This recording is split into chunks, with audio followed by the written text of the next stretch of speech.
So I know you and your husband, we've talked earlier, and I know I gave you a couple homework assignments, but help me understand what has happened since we last talked and you've had homework assignments.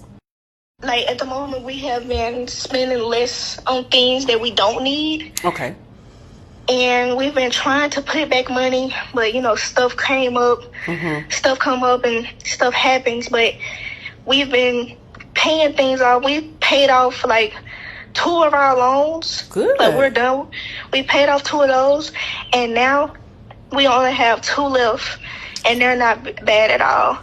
Because before we had, got in contact with you, we had got computers and stuff, and we trying to pay that off and stuff of that nature. But our credit score has went from, what was his at first? It was like at a 5, yeah. and I was like at 604 or something like that.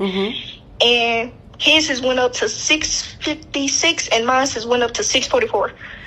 Congratulations. So that's really good. That's impressive. I'm so happy to hear that. Obviously, just sitting down with somebody, just really walking through instruction, like, where are you spending your money? Like you said earlier, I think now that we've been spending a lot, now we're understanding what's going on with the money. And that's what the tool does. It really helps you identify how much are we really spending. And when you see it, you're like, dang, we are spending that much. But until you write it down, until you have these type of conversations with, like, working with somebody, you're not really thinking about it. But that accountability piece makes a big difference. Right.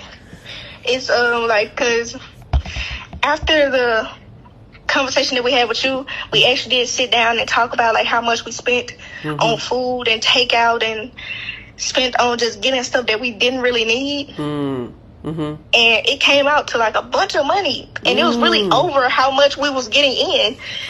Wow. So we had to tone that down, and we kind of made it fun. You know what I mean? Every week we try to save this much money. We might have one day where we go out and spend a little something, but it don't be too much. Now that you, have taken that step and decided to cut the spending, right, and really start to prioritize what's important, you're seeing where your money is going.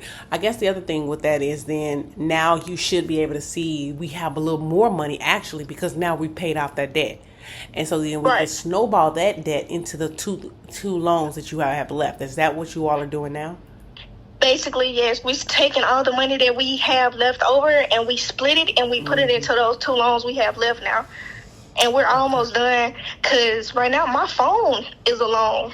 And I regret it, because I could have kept the phone that I had, but what's done is done. So we take a loan check, and we split it in half, and we put it towards those 2 loans. And we take a short check, and we put it towards a loan that we know, like my phone is almost done getting paid off. So we'll take the short check and put that money towards that, because that's the loan that's going to get paid off. Okay, good job. So you have a plan, you're structuring it so you can be able to help pay it off. That's really good. So now then, I think with your credit increasing, I don't want you to close anything. You just want to have it as a zero balance. You do know that, right? Okay, so then what we can start to do is, once you all, how much longer do you have left on that process of paying those other 2 loans off? I will say we will be done after July.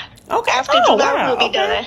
So yeah, that's around the corner. So what I want you to do then is, after you all do that, definitely go out and celebrate. I definitely believe in having, small wins. Obviously, no matter how big or small, need to be celebrated, because you all can be able to say, "Whew, now we've gone through this. We don't ever want to go back through this, right? But now what we can see is how we've been able to do it together, and that's going to make you all feel good."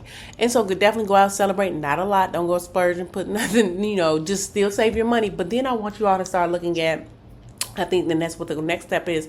What's next? Let's start to go ahead and get a secured credit card, right? And the reason why I'm going to do secured is I want you all to see how to be able to balance that for the next couple months. That's going to also increase your scores. You all are definitely in the right direction, and with the secured credit card, it's going to take a little bit of a hit, but it's going to show the lenders that you all know what to do with your money. And then that's going to help you go out and maybe we just go out to dinner. We set a budget and we pay it back off because you're used to saving that money, right? Once you all are completely done, I want you to just then put that money in the savings right now. Just start saving. Even though there's no bill left, I still want you all to get into the habit of saving, right? Because then we can have money now for an emergency standpoint, because I don't know if you all ever had that, but I definitely want you all to have that now. Right. Let's start making an emergency savings account. And then we're going to start talking about, obviously, you want to buy a house. We need to have some money saved up, right? So we definitely need to be able to start having those funds available. So that's the other step that we need to take in this process.